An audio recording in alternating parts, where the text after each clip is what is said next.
सभी लोगों को हिंदी दिवस की हार्दिक शुभकामनाएं। हिंदी दिवस की हार्दिक शुभकामनाएं। यस, क्या कह रहे हो?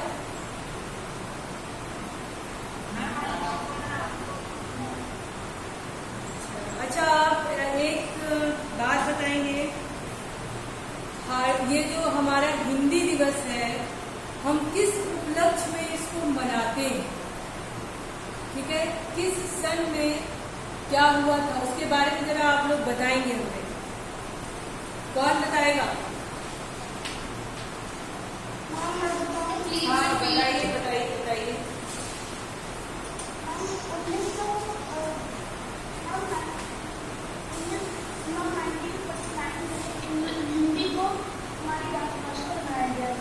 हाँ, यस, 14 सितंबर 1949 को संविधान में हमारे हिंदी भाषा को राष्ट्रभाषा का दर्जा मिला।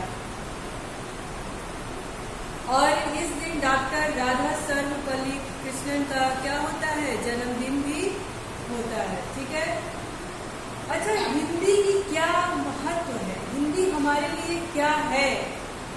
आप लोग जरा उसके बारे में कुछ बताएं।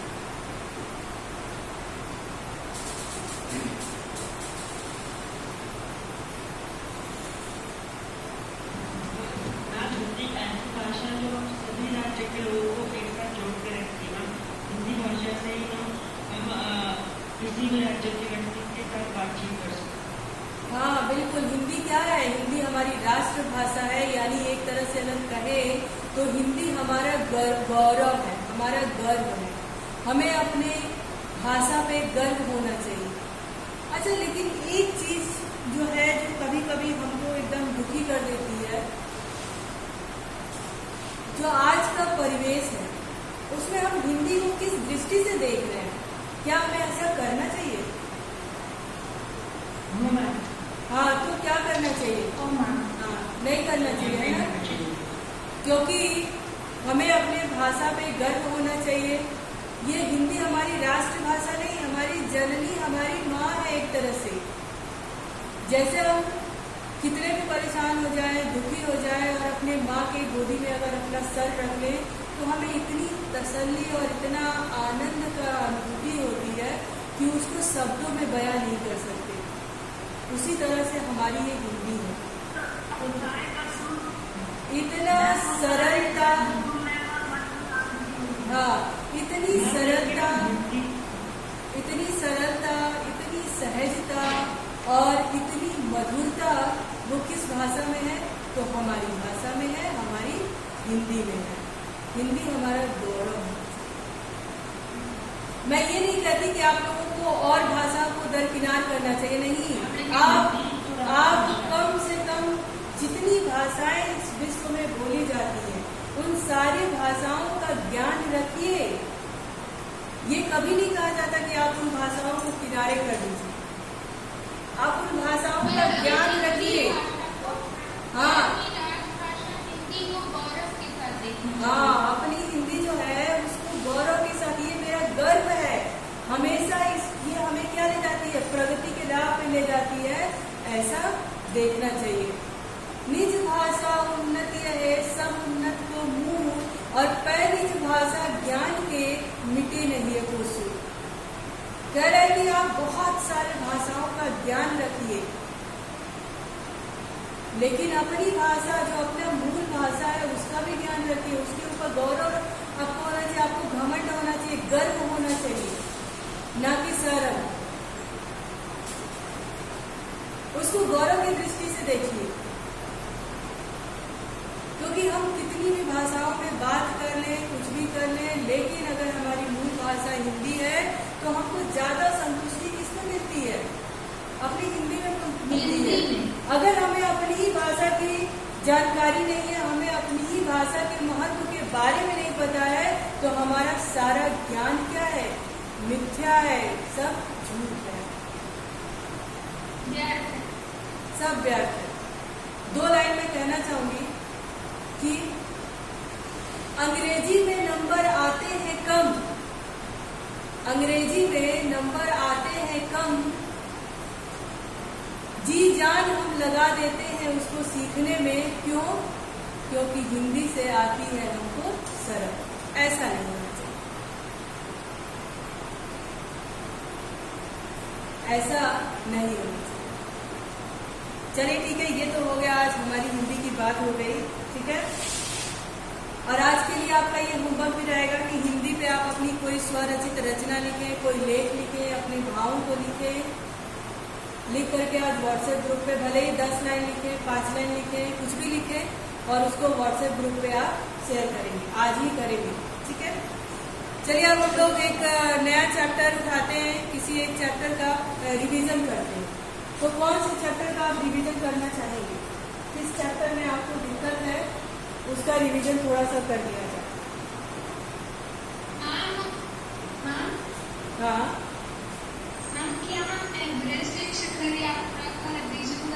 हाँ बिल्कुल कर सकते हैं। चलिए आज उसी के बारे में हम लोग पढ़ लेते हैं, ठीक है। तो सबसे पहले तो हम लोग ये देख लेते हैं कि जो एवरेस्ट हमारी शिखर यात्रा है वो उसमें किसकी बात कही गई है और एवरेस्ट क्या है, ठीक है। तो कशिश आप जरा इस पार्ट के बारे में थोड़ा सा सबको बताइए। कशिश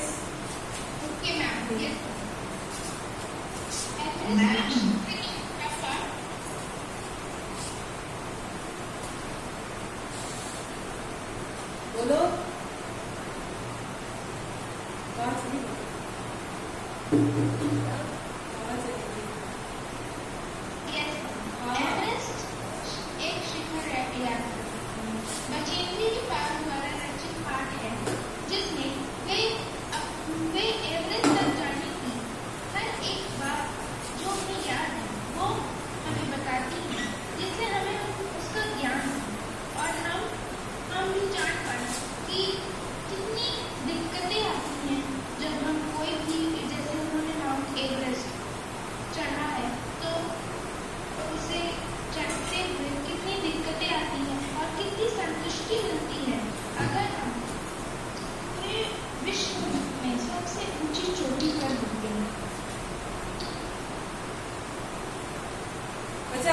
इसमें जो एवरेस्ट शिखर यात्रा है उसमें थोड़ा सा बछेंद्री पाल के बारे में जरा कुछ बताइए।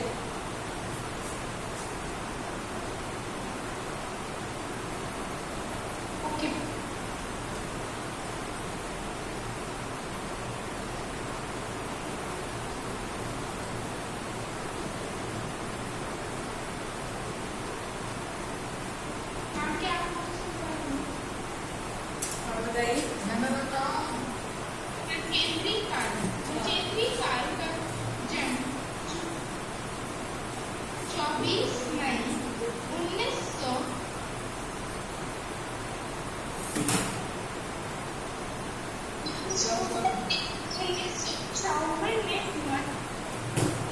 1954 में उत्तरांचल के चमेली जिले में हुआ था। बछेंद्री की मां का नाम हंसा देवी नेगी और पिता का नाम किशन सिंह पाल था और बछेंद्री उनकी तीसरी संतान थी। उनके भाई भी एवरेस्ट चढ़ चुके थे और वो अपने आप को बड़ा बहादुर नहीं मानते थे और बछेंद्री पाल एक लड़की थी, लेकिन उनके भी मन में ये विचार था कि वो भी एक पर्वतारोही बनना चाहती हैं और माउंट एवरेस्ट चढ़ना चाहती हैं। लेकिन उनके परिवारजन में उनका बड़ा भाई जो एक पर्वतारोही था वो उन्हें कहता था कि तुम नहीं कर पाओगी क्योंकि तुम एक लड़की हो। लेकिन बछेंद्री पाल के मन में जो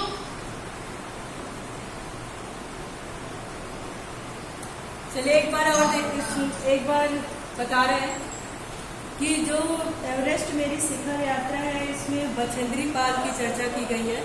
बछेंद्री पाल का जन्म उत्तरांचल के चमोली जिले में बंचा गांव में 24 मई 1954 अपनी माँ हंसा नेगी और पिता किशन सिंह पाल की तीसरी संतान थी। और जैसे कि ये हमारा देश पुरुष प्रधान है, इसमें महिलाओं को उतना सम्मान नहीं मिलता था। अब तो ये समय बदल चुका है, अब ऐसा नहीं है, लेकिन तब की बात ऐसी थी। तो उनके भाई बछेंद्री को एक पर्वतारोही बनाने के बारे में ऐसा मना नहीं करते थे, लेकिन उनको आगे बढ़ने के लिए कुछ उनका सहयोग भी नहीं करते थे। और वो अपने छोटे भाई को हमेशा उसके लिए अग्रसर किए रहते थे, बढ़ने के लिए कहते थे।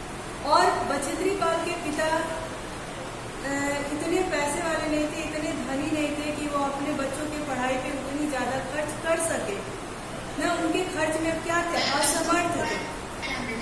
अतः बदी को 8 में आगे की पढ़ाई का खर्च जो है वो सिलाई करके बछेंद्री पाल को आगे की पढ़ाई का खर्च क्या करना पड़ा, सिलाई करके जुटाना पड़ा। और करके वो 10वीं पास करने के बाद बछेंद्री ने क्या किया कि पढ़ाई छोड़ने के उसमें हो गई। भाई उनके पिताजी उतने पैसे खर्च करने में, फीस देने में असमर्थ थे।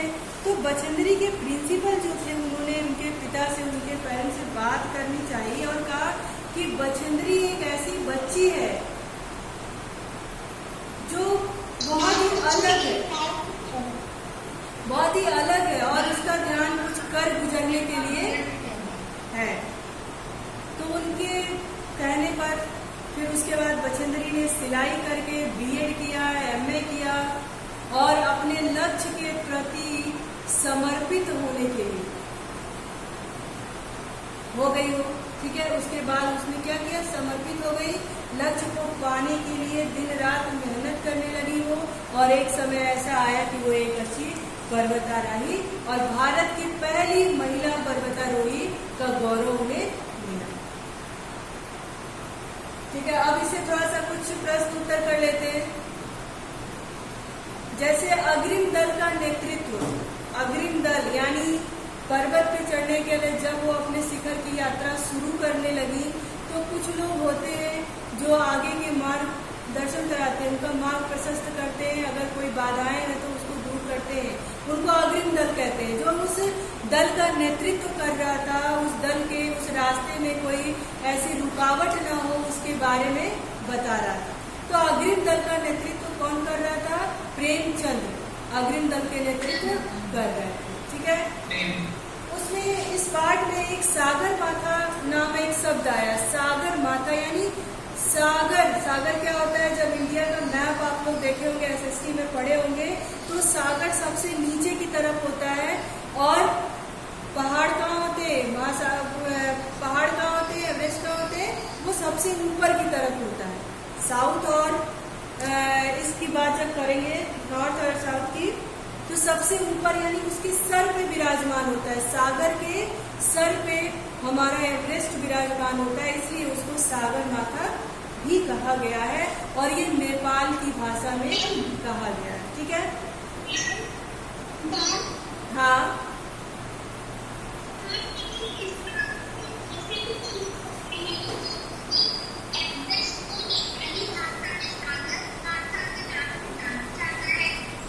इसीलिए नहीं, वो ठीक है कि एक नेपालियों ने इसको सागर माता नाम दे दिया था, लेकिन क्यों दे दिया था ये लॉजिकली भी समझना थोड़ा जरूरी होता है।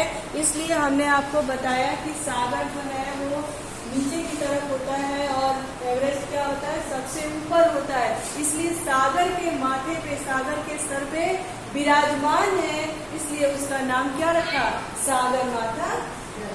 ठीक है,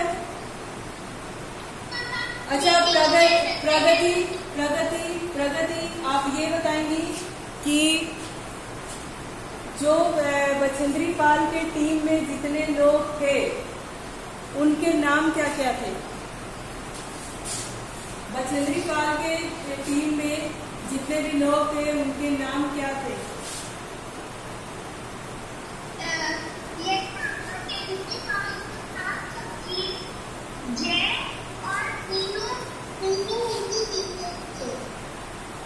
अच्छा, एक चीज और आप बताएंगे प्रगति कि जब बछेंद्री गांव पे आराम अपने टेंट में कर रही थी तो उनके साथ कौन सी हादसा हुई थी, क्या हुआ था उनके साथ।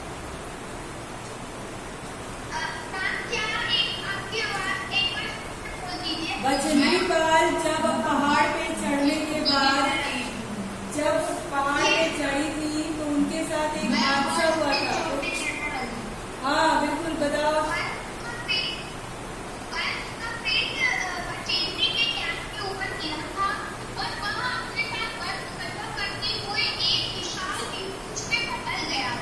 अच्छा,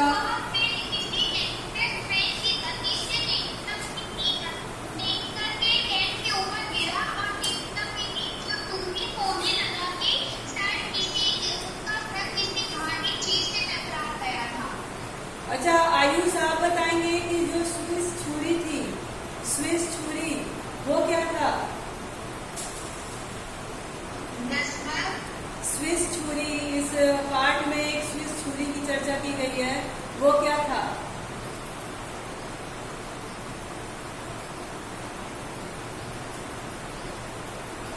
स्विस छुरी क्या था?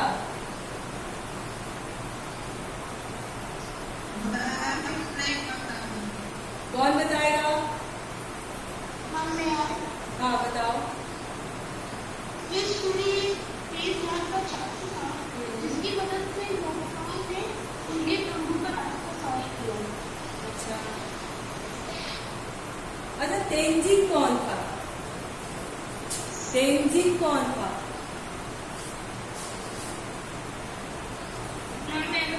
हाँ बताइए।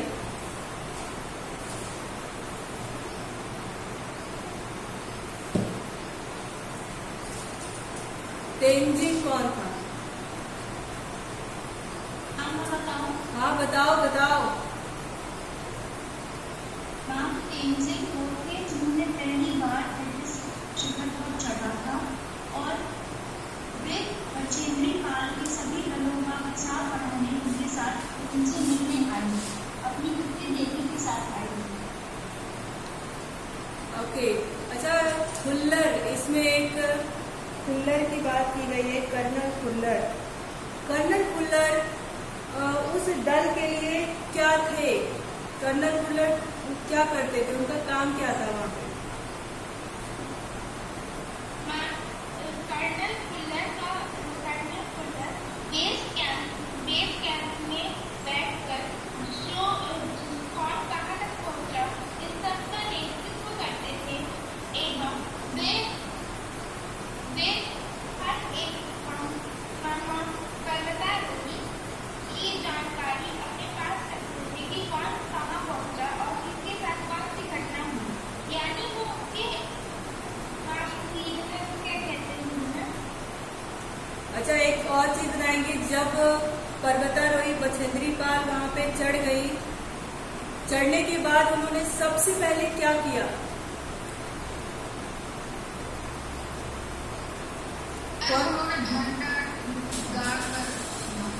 अच्छा, और क्या किया?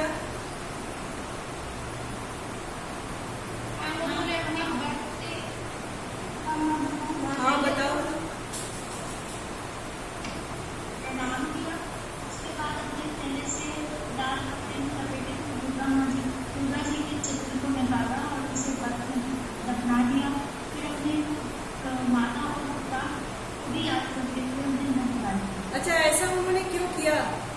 ऐसा उन्होंने क्यों किया?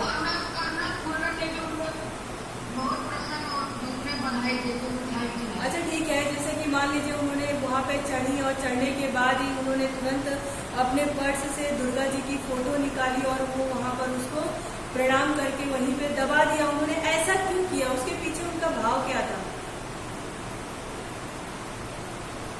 वो भगवान को प्रणाम कर रही हैं।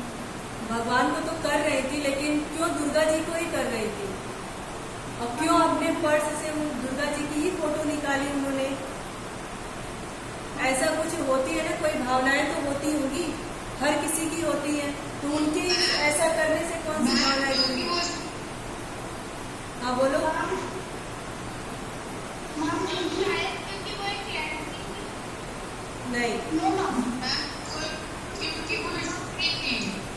स्त्री थी ऐसा नहीं, वो हाँ स्त्री थी वो मान लीजिए, लेकिन हर किसी का कोई ना कोई आइडियल होता है, आदर्श होता है, और हर कोई किसी न किसी को अपना साक्षी मान करके आगे बढ़ता है, और उनकी भावनाएं उनसे जुड़ी हुई थी।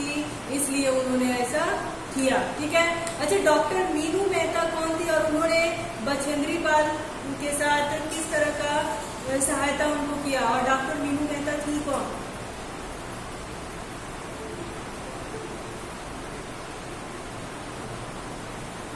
डॉक्टर मीनू मेहता थी कौन? डॉक्टर मीनू मेहता थी और उन्होंने बछेंद्री के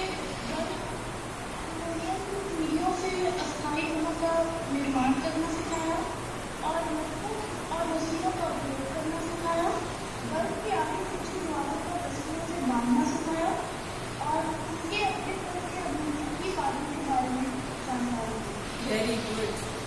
ओके, शेरपा कुली किसे कहा गया है? क्या? शेरपा कुली।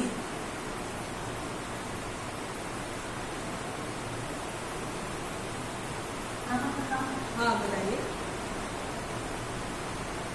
शेरपा कुली वहाँ के सभी पत्रकार लोगों की मदद करने हेतु उनके साथ उस पर चलते थे। वो यह ध्यान रखते थे कि उन्हें कोई भी कठिनाई ना हो और वो बड़े ही अनुभवी। नहीं, मैं ये पूछना चाहती थी कि शेरपा कुली कहा किसको गया है? वो काम करते थे, ठीक है, लेकिन इसको शेरपा कुली किस भाषा में किसको कहा गया है? शेरपा कुली पत्रकार लोगों के मददगार को कहा जाता था जो शेरपा नामक गांव से आते थे, क्योंकि नेपाल में। हाँ, यही मैं पूछा। अच्छा, चलिए एक बात बताइए कि बछेंद्री कितने बजकर कितने मिनट पर किस सन में किस डेट में एवरेस्ट की चोटी पर खड़ी हुई थी? हाँ, बताइए।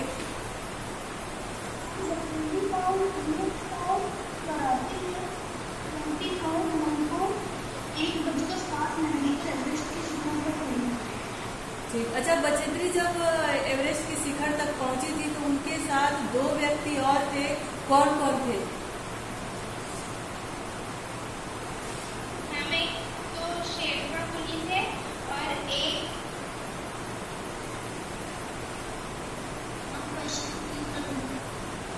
जब बछेंद्री पाल एवरेस्ट की चोटी पर जब पहुंची तो उनके साथ और कौन कौन थे?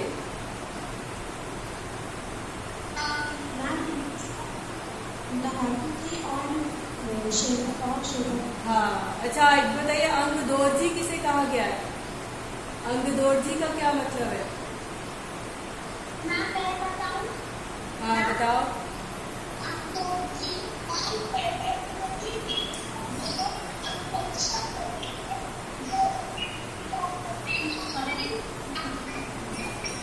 आज नहीं आई, कोई और बताए? पर्वत पे चढ़ने वाले उसको अंगदोरजी कहते हैं।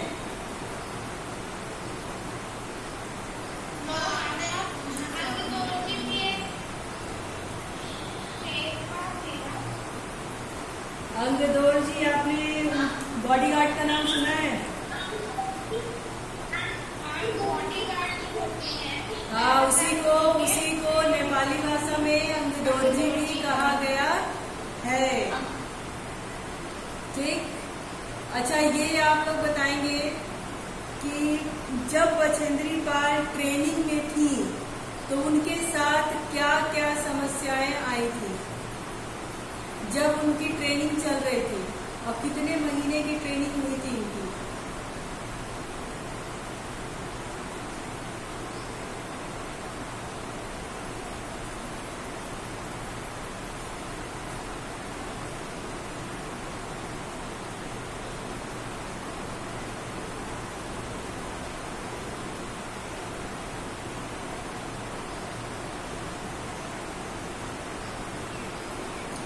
अच्छा, जो रसोइया था, पहाड़ नीलो एवरेस्ट जब चढ़ रहे थे तो उनके साथ रसोइया था, उस रसोइये की मृत्यु कैसे हुई थी? रसोइये की मृत्यु कैसे हुई थी?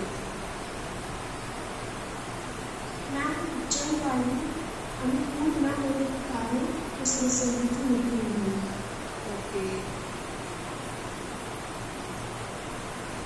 अच्छा, आप लोग ये बताएं कि हिमस्खलन किसे कहते हैं? हिमस्खलन किसे कहते हैं?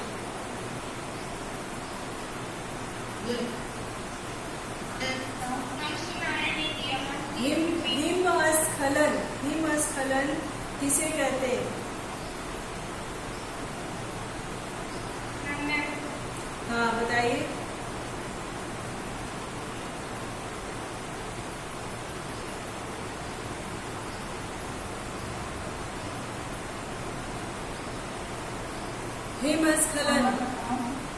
हाँ बोलो भाई, कोई भी बताए। भारी हिमपात के कारण एवरेस्ट के रास्तों पर दरारें आ जाती हैं और उसकी वजह से भारी बर्फ फिसल जाती है। हाँ, उसको हम क्या कहते हैं? हिमस्खलन कहते हैं। यानी जो बर्फ का पहाड़ है वो थोड़ा खिसक जाए, उसी को हम क्या कहते हैं? हिमस्खलन। स्खलन मतलब होता है खिसकना और हिम मतलब होता है बर्फ। बर्फ का टुकड़ा जब खिसक जाए उसी को हम क्या कहते हैं? हिमस्खलन कहते हैं। ठीक है।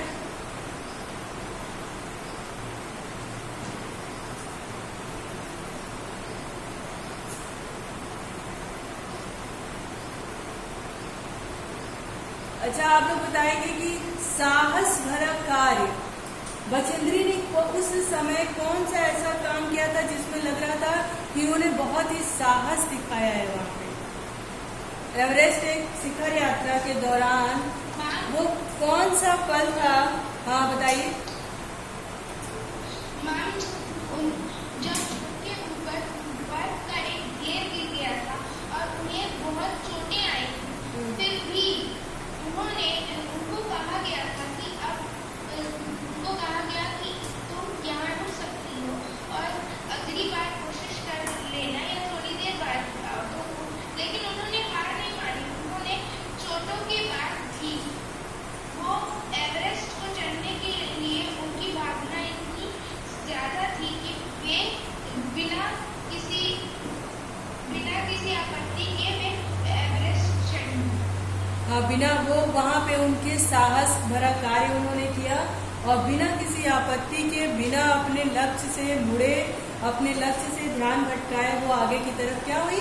बढ़ती चली गई। ठीक है। बचेंद्री पाल कहती हैं कि अगली सुबह, उस समय की जो एक बात चली थी, एक चर्चा हुआ था, तो उन्होंने कहा कि बचेंद्री पाल कहती है कि अगली सुबह तक सारे सुरक्षा दल आ गए थे और 16 मई को प्रातः 8 बजे तक वे सभी कैंप 2 पर पहुंच गए थे। बचेंद्री पाल बताती है कि जिस शेरपा की टांग की हड्डियां टूट गई थी उसे एक खुद के बनाए स्ट्रेचर पे लिटाकर नीचे लाया गया। बचेंद्री पाल और उनके दल के नेता कर्नल खुल्लर ने पिछली रात को हुई हादसे को उनके शब्दों में कुछ इस तरह कहा कि यह इतनी ऊंचाई पर सुरक्षा का कार्य एक अत्यंत साहस से भरा कार्य है। बचेंद्री पाल कहती है कि सभी 9 पुरुष सदस्यों को जिन्हें चोटें आई थी और हड्डियां टूटी थी उन्हें बेस कैंप में भेजना पड़ा। तभी कर्नल खुल्लर ने बचेंद्री की तरफ मुड़ा और कहने लगे कि क्या तुम डरी हुई हो? उन्होंने उनसे पूछा कि क्या तुम डरी हुई हो? इसके उत्तर में बचेंद्री पाल ने तुरंत अपना बिना समय गवाए कहा कि नहीं। कर्नल खुल्लर के फिर से पूछने पर कि क्या वह वापस आना चाहती है, इस बार बचेंद्री पाल ने बिना किसी हिचकिचाहट के उत्तर दिया कि नहीं, मैं वापस नहीं जाना चाहती हूँ। इस बार जैसे ही Bachendri Pal south pole camp पहुंची, उन्होंने अगले दिन की अपनी महत्वपूर्ण चढ़ाई की तैयारी शुरू कर दी। बचेंद्री पाल ने खाना, कुकिंग गैस तथा कुछ ऑक्सीजन सिलेंडर इकट्ठे किए। जब दोपहर 1:30 बजे बिस्सा आया, बिस्सा का क्या तात्पर्य है यहाँ?